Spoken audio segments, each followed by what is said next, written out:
સામે દિવાળીમાં તુવેર દાળના ભાવ વધતા તમામ ગૃહિણીઓના બજેટ ખોરવાયા છે, ત્યારે સામાન્ય લોકોની દિવાળી બગડવાના એંધાણ વર્તાઈ રહ્યા છે।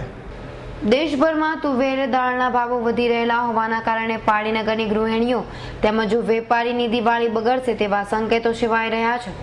જે દાળ 100 થી 120 સુધી મળતી હતી તે આજે 150 થી 200 સુધી કિલોમાં વેચાઈ રહી છે, જેને લઈ ગરીબથી લઈ સામાન્ય પરિવારોને તુવેરના દાળના વધી રહેલા ભાવોના કારણે ખાસી અસર જોવા મળી છે।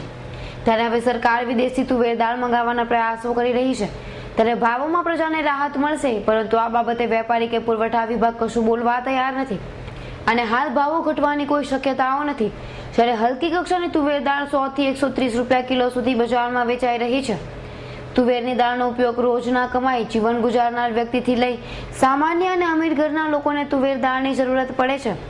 નેતાઓ માત્ર ચૂંટણીના દાળે મોંઘવારી અમુક દિવસમાં ઘટાડીશું હોવાના માત્ર બણગા ફૂંકતા હોય છે। પાળીની ગૃહિણીઓ તુવેરની દાળના વધી રહેલા ભાવોને લઈ વર્તમાન સરકાર ઉપર રોષ વ્યક્ત કરી રહી છે, ત્યારે સરકારે તુવેર તેમજ કઠોળના અન્ય ભાવોને યુદ્ધના ધોરણે અંકુશમાં લાવવાની તાતી જરૂર છે। નરેન્દ્ર મોદીએ વડાપ્રધાન થવા પહેલા જે મોટા મોટા બણગા ફૂકેલા કે 7 દિવસમાં આમ કરીશ ને 100 દિવસમાં ભાવ ઉતારીશ ને ઘણી બધી વાતો કરેલી, લોકોને ઘણા બધા પ્રલોભનો આપેલા, એની જે દુર્દશા 1.5 વર્ષની અંદર જે થઈ છે કે તુવેર જેવી વસ્તુમાં બી ભાવ વધારો થાય એ એક બેશરમની વાત છે એમ કહેવાય। આજે દેશમાં કેટલી ખરાબ પરિસ્થિતિ થઈ રહી છે અને એનો અમે સખત વિરોધ કરીએ છીએ અને આવતા સોમવારે 27 તારીખે એનું અમે આવેદનપત્ર પણ કલેક્ટરને આપવા જઈ રહ્યા છે।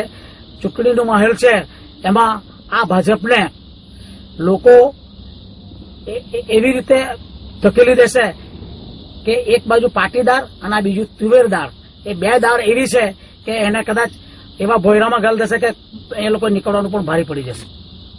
મહિલાઓને બજેટ એટલું ખરાબ રહેશે કે કદાચ આ ભાજપનું નામ લેવાનું પણ ભૂલી જશે એવું આ મહિલાઓનું બજેટ રહેશે, કારણ કે જ્યારે શેરડીમાં ખેડૂતોને ભાવ આપતા નથી અને આજે 4 રૂપિયા ખાંડ વધારી દીધી, એટલે પહેલા તો મહિલાઓ એના પ્રત્યે નારાજગી છે જ। ખેતી પ્રધાન દેશ છે અને તુવેરની દાળ દેશમાં પાકે ને દેશમાં પૂરી થાય છે અને દેશમાં દાળ નથી એવું નથી, પણ જે નરેન્દ્ર મોદી ઇલેક્શન લડવા પહેલા જે સંગ્રહખોર, જે દાણચોરો કે એવા લોકો પાસેથી પૈસા લઈને જે ચૂંટણી લડેલા, એનો વસૂલ કરવા માટે આ સંગ્રહખોરીઓને મદદ કરી રહ્યા એવું લાગી રહ્યું છે।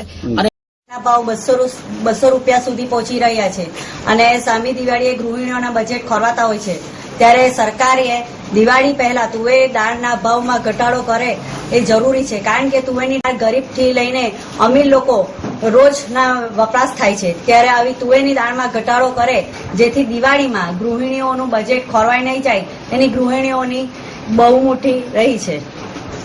સરકાર વિદેશથી તુવેરની દાળ મંગાવે છે, પણ ગમે ત્યાંથી મંગાવો, પણ તુવેરની દાળમાં હાલમાં ઘટાડો થવો જોઈએ એ જરૂરી છે।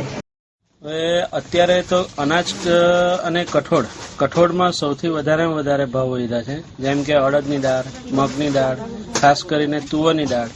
તો આ દાળોમાં જે મૂળભૂત દાળ આપણે જીવન જરૂરિયાતી દાળ કહેવાય, હવે એ દાળમાં જે આટલો બધો 50-60 રૂપિયાનો જે એકદમ ઉછાળો જે છે તે વધારે પડતો છે। તો હવે સરકાર એના માટે થોડું ઘણું અંકુશમાં લાવે જેથી 40-50 રૂપિયાનો ભાવ ઘટાડો થાય તો થોડો ધંધામાં બી ફરક પડે, કારણ કે અત્યારે તો ભાવ એટલા બધા વધી ગયા કે લોકો 1 કિલો લેવાના હોય તો 500 ગ્રામથી જ કામ ચલાવે। તમને એવું લાગે કોઈ સંગ્રહ કર્યો એના લઈ ભાવ વધી શકે?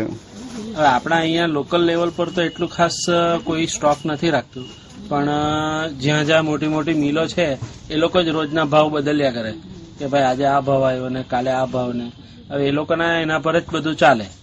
અમૃત પટેલનો રિપોર્ટ, SN ન્યૂઝ, પારડી।